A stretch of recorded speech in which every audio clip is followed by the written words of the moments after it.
the fire, then the investigation. Tonight, the possibilities. Did Ramona Brown make it out of the fire that killed her two brothers in 1984? Well, two people swear she did. Here again is investigative reporter Katie Moore. Good evening. Photos of Ramona Brown have been hard to come by. They only have a few left, but even those photos are not nearly as precious to her family as the hope that they hold on to, that Ramona might still be alive. That little girl out there somewhere. But where? She's kind of scared if you do find her because she don't know what to do. I mean, she done been through enough, you know, but she wants to find out what happened to her kid. And I want to know what happened to my sister. Because I've been waiting a long time. A long time. And I'm gonna keep on waiting.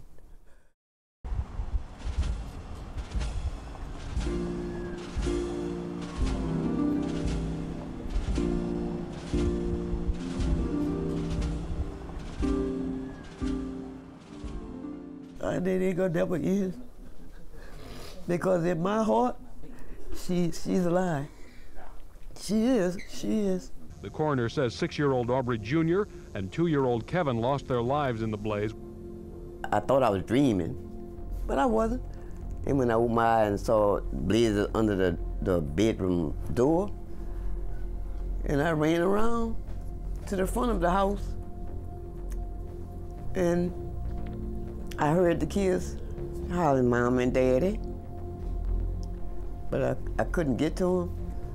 You could see from the big window in the front of the house. It was dark, but I could vaguely see them running back and forth across the sofa. And the biggest one was trying to shield the littlest one. You know, they were hugging. I tried to go get them. I ran up the steps to go into the door.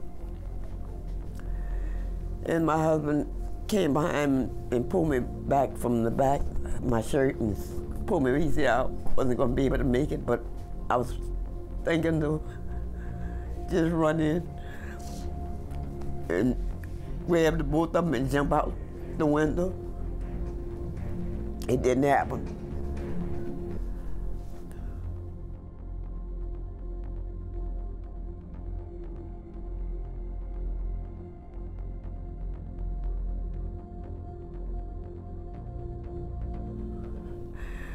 If I could, I'm sickly.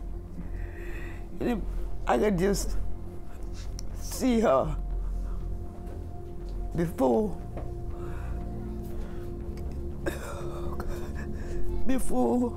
God called on me, oh, that'd be so wonderful. I know she's missing. I know what I saw. I know what happened. A bronze Cadillac just pulled up. And you know, everybody was helping because that's what we do in this neighborhood. We help one another. Old black man, old white lady. They was like, oh, we'll watch it for y'all. So it was like, okay, cool, you know. We thought they was just being helpful and friendly. So after that, we haven't seen my little sister since. We were never told anything like that at the time.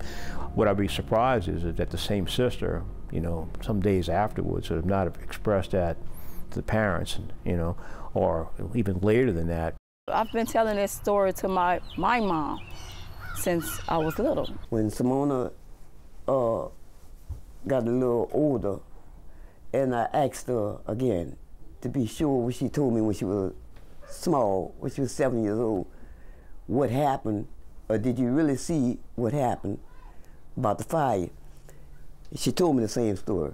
And up until this day, I still ask her, and she still tells the same thing. I don't remember. And she kept like, Pam, you remember when? I don't remember. I wanted to see if I could find any evidence of that mysterious interracial couple. So I tracked down 7 different people who lived in the neighborhood at the time of the fire, and I asked them if any of them remembered an interracial couple living in the area.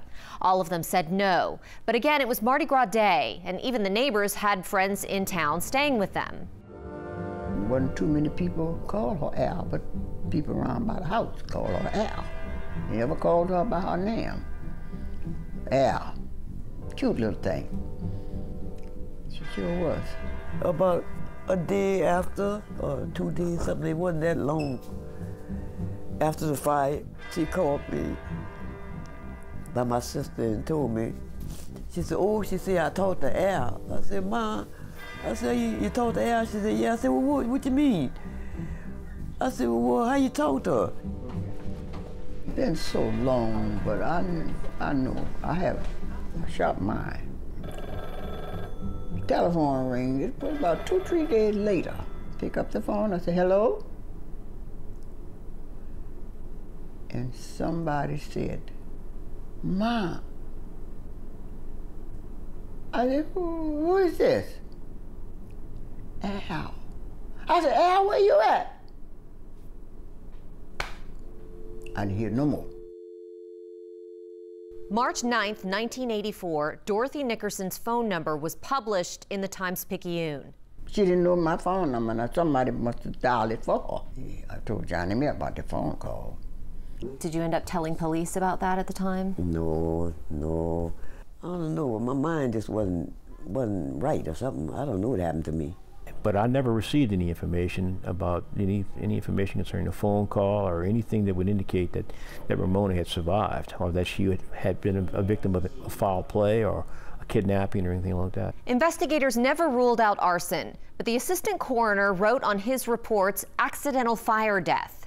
Police never officially closed the case, but the police report says detectives told the family they could file a missing persons report, but that was never done. If the case had been ruled a homicide, they wouldn't need to. Homicide detectives would have taken over. Instead, it's remained a mystery. If today you told me she was alive, I would be delighted to know the outcome, but no, I never crossed my mind in such a devastating set of circumstances. I wish they would have stayed with me. They would have stayed with me. But they had to go home. With the benefits of a small life insurance policy, the family buried Aubrey Jr. and Kevin in a family grave that's unmarked down the street from the house where they died. Days later, the family held a memorial for Ramona, but closure never came. I think about it all the time. You know, wondering how would she be if she see us, or, you know, if she know how we would act if we see her, you know. I know she was young, but if she can remember us, that she'll come back, I'll be happy. We built back on the same property.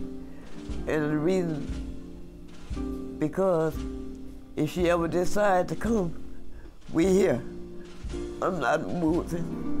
I'm gonna stay here till the end. I'm gonna stay here. All she has to do is come home.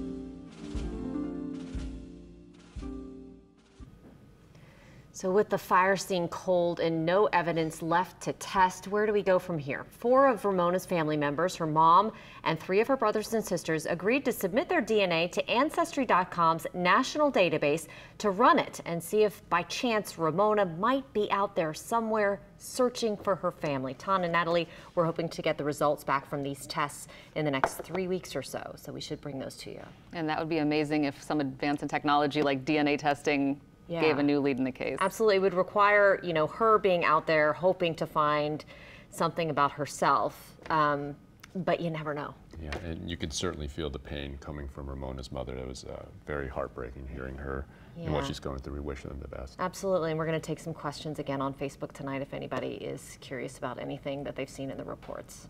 All right, Katie, thank you so much. And we'll be right back with sports and weather.